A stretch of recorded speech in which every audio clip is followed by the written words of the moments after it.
paljastelen teille tässä on valmiita. Ei! On. Ei olla! Se on todella syvällä. Jarno, yksi juttu mulla tulee. Haluatko kertoa sen meille mikrofonille? Niin, meille suomalaisillehan myös aina uskotellaan, että meillä on täällä kaikki asiat hienosti hyvin ja Suomi on maailman paras paikka asua ja on lottovoitto syntyä Suomeen ja me ollaan maailman nopein kansa ja suomalainen voittaa aina ja meillä on maailman sinisin taivas ja ihan mitä kaikenlaista tämmöistä. Meillähän puhutaan aina tämmöistä juttua, eikö? Joo. Joo, hyvä, hienoa. Se on vale. Ei! Se on vale. Ei! Se on vale. Mä todistan sen teille. Ja oikeesti meillä on kaikki oikeesti pikkusen huonommin kuin ulkomailla. Ja aika paljonkin. Ehkä siis se, että meillä on kaikki samalla lailla, mutta se on pikkusen pienemmässä mittakaavassa kuin ulkomailla.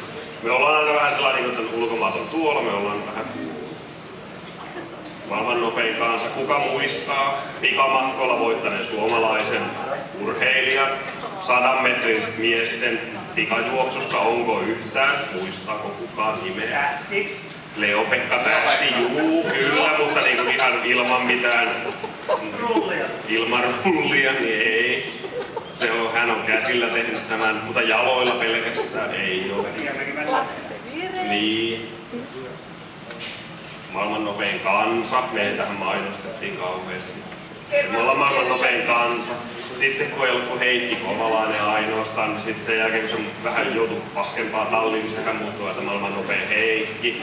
No helppohan se on vittu jätkä ainoa, joka ajaa formulaa, ei ollut kuin yksi Heikki, joka ajaa formulaan. Kai se nyt maailman nopein on siinä kohtaa.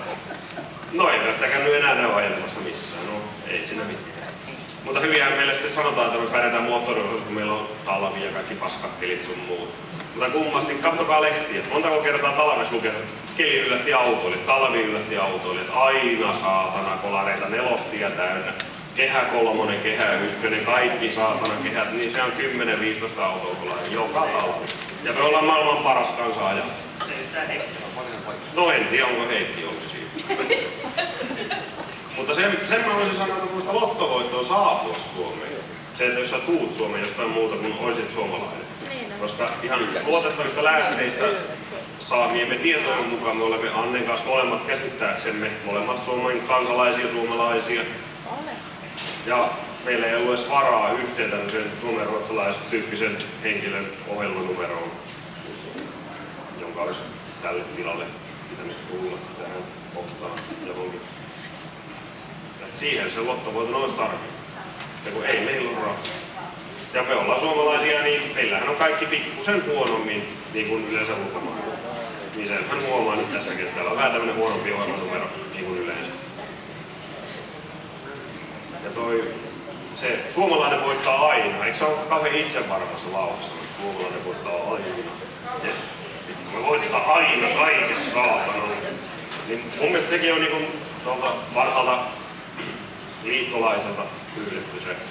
Tai se on niin vanhan liittolaisen kautta otettu se tämmönen lause lainaan, että se oli varmaan 30-luvun lopulla, mutta mä kuulin mun mielestä jostain luotettavasta lähteestä kanssa senkin, että se oli, että arjalainen voittaa aina. Se oli jostain sieltä peräisin, mutta ei sekään nyt vielä kauheasti paikkansa pitänyt. Siinä 40-luvun alkupuolella vähän teki vähän huonompia hommia näytti olevan.